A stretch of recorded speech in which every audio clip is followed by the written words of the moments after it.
സർവശക്തനായ ദൈവത്തിൻ്റെ അതിപരിശുദ്ധമായ നാമം വാഴ്ത്തപ്പെടുമാറാകട്ടെ. ഇന്നത്തെ ചിന്തയ്ക്കായി ഗലാത്യ ലേഖനം 3-ാം അധ്യായം അതിൻ്റെ 13-ാം വാക്യം.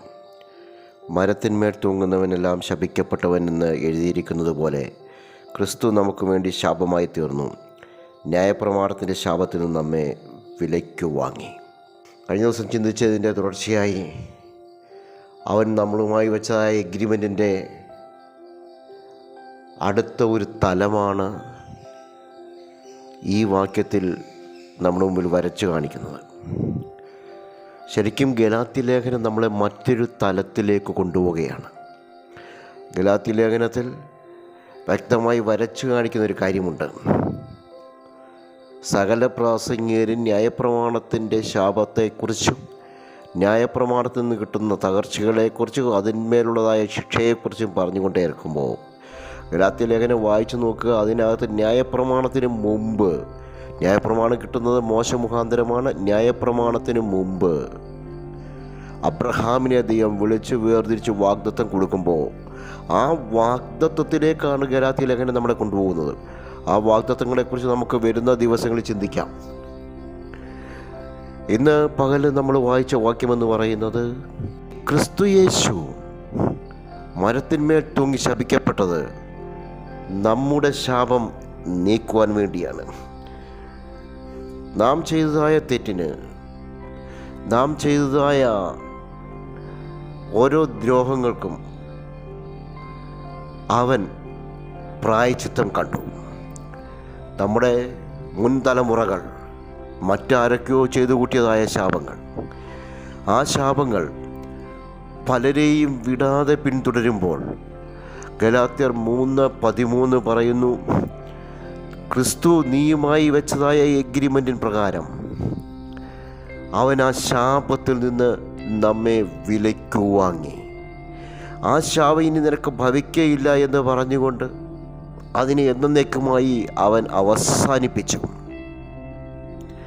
ന്യായപ്രമാണം ശാപങ്ങളുടെയും തകർച്ചകളുടെയും ശിക്ഷകളുടെയും ഒരു ലിസ്റ്റ് നമ്മുടെ മുമ്പാകെ വരച്ചു കാണിക്കുമ്പോൾ അത് അവസാനിപ്പിച്ചിട്ട് ഇനി മുതൽ നിനക്കത് ഭവിക്കയില്ല എന്ന് പറയുന്ന ഒരുവൻ നമ്മുടെ മുമ്പിൽ കടന്നു വന്നു. അവനത്രേ ക്രിസ്തു. ക്രിസ്തു യേശു നമ്മുടെ ശാപങ്ങളെ ചുമന്നു മാറ്റിയപ്പോൾ അത് പരസ്യമായ ഒരു ചുമന്നുമാറ്റലായി മാറിയിട്ടുണ്ട്. അതായത് ന്യായപ്രമാണപ്രകാരം മരത്തിന്മേൽ തൂങ്ങുന്നവൻ ശപിക്കപ്പെട്ടവനാണ്. പഴയ നിയമപ്രകാരം മരത്തിന്മേൽ തൂങ്ങുന്നവൻ ശപിക്കപ്പെട്ടവനാണ്. അങ്ങനെ ലോകത്തിലെ ഏറ്റവും വലിയ ശാപമായി കാൽവറിയിൽ ക്രിസ്തു മാറിയപ്പോൾ അക്ഷരികമായി കാണുന്നവർ തിരിച്ചറിഞ്ഞു ഇവൻ ശപിക്കപ്പെട്ടവനാണ് എന്ന്. എന്നാൽ ദൈവത്തിൻ്റെ വചനം നമ്മോട് പറയുന്നു, അവൻ ശാപത്തിന് തുല്യമായ യാതൊന്നും ചെയ്തിട്ടില്ല. ശാപത്തിൻ്റെ അവസ്ഥയിലേക്ക് കടന്നു വരുവാൻ അവൻ്റെ ജീവിതത്തിൽ യാതൊന്നുമില്ലായിരുന്നു. മറിച്ച് മുഴുവൻ മനുഷ്യവർഗത്തിൻ്റെയും ശാപമാണ് അവൻ ചുമന്നു മാറ്റിയത്. അതുകൊണ്ടാണ് അവൻ മരത്തിന്മേൽ തൂങ്ങിയത്.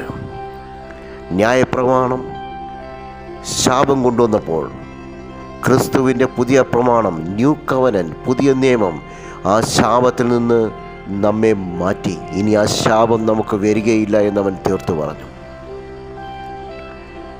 ന്യായപ്രമാണം ക്രിസ്തുവിൻ്റെ ശിഷ്യന്മാർ ലംഘിക്കുമെന്ന് പരീശന്മാർ പറഞ്ഞപ്പോൾ ഒരിക്കൽ ക്രിസ്തുവിൻ്റെ ശിഷ്യന്മാർ ഇങ്ങനെ നടന്നു പോകുമ്പോൾ വഴിയേരിന്ന് കതിർ പറിച്ചു തിന്നപ്പോൾ പരീശന്മാർ ക്രിസ്തുവിനെ നോക്കി പറഞ്ഞു, നിൻ്റെ ശിഷ്യന്മാർ ശബത്തിനെ ലംഘിക്കുന്നു. അതിന് മറുപടി ക്രിസ്തു ഇങ്ങനെയാണ് പൂർത്തീകരിക്കുന്നത്, ഇവിടെ ഇതാ ന്യായപ്രമാണത്തിലും വലിയവൻ, ന്യായപ്രമാണത്തേക്കാൾ വലിയവൻ, ദേവാലയത്തേക്കാൾ വലിയവൻ ഭൂമിയിലേക്ക് ഇറങ്ങി വന്നപ്പോൾ ഭൂമിയിൽ അവൻ്റെ ഉത്തരവാദിത്വം പൂർത്തിയാക്കി സകലർക്കും വേണ്ടി ശാപമായി കാൽവറിയിൽ തൂങ്ങപ്പെട്ടപ്പോൾ ആ ന്യായപ്രമാണത്തേക്കാൾ വലിയവൻ വലിയൊരു അനുഗ്രഹം നമുക്ക് മുമ്പിൽ തുറന്നു കാണിക്കുകയാണ്. യാതൊരു ശാപവും ഇനി നിനക്ക് ഭവിക്കയില്ല. ഇന്ന് പകൽക്കാലം വിശ്വസിക്കുന്നുവോ ദൈവത്തിൻ്റെ പൈതലേ? ക്രിസ്തു നിന്നെ വിലയ്ക്ക് വാങ്ങിച്ചിരിക്കുന്നു എങ്കിൽ അവൻ നീയുമായിട്ടൊരു ഉടമ്പടി വെച്ചിരിക്കുന്നുവെങ്കിൽ, നീ ആ ഉടമ്പടിയുടെ ഭാഗഭാക്കായിട്ടുണ്ടെങ്കിൽ, കഴിഞ്ഞ ദിവസം ചിന്തിച്ചതുപോലെ അവനെ കൈക്കൊണ്ട് അവൻ്റെ നാമത്തിൽ വിശ്വസിച്ച് ദൈവ പൈതലായിട്ടുണ്ടെങ്കിൽ, വിശ്വസിച്ചിരിക്കുന്നു എങ്കിൽ, എന്ന് ദൈവത്തിൻ്റെ ആത്മാവ് നിന്നോട് പറയുന്നു, കഴിഞ്ഞ നാളുകളിൽ നിൻ്റെ മുൻ തലമുറകളിൽ കൂടെ അല്ലാതെയോ വന്ന സകല ശാപങ്ങളെയും ഇന്ന് അവൻ എടുത്തു മാറ്റുകയാണ്. വിശ്വസിക്കുന്നു എങ്കിൽ ഇന്ന് പൽക്കാലം അത് ഉൾക്കൊള്ളുക. എൻ്റെ ശാപങ്ങളെ അവൻ ചുമന്നൊഴിച്ചിരിക്കുന്നു. ഇനി യാതൊരു ശാപവും, അത് പാരമ്പര്യമായിക്കൊള്ളട്ടെ, ഞാൻ വരുത്തി വെച്ചതായിക്കൊള്ളട്ടെ, എൻ്റെ ജീവിതത്തിൽ ഉണ്ടായതായിക്കൊള്ളട്ടെ, ഇനി യാതൊരു ശാപവും എനിക്ക് ഭവിക്കയില്ല.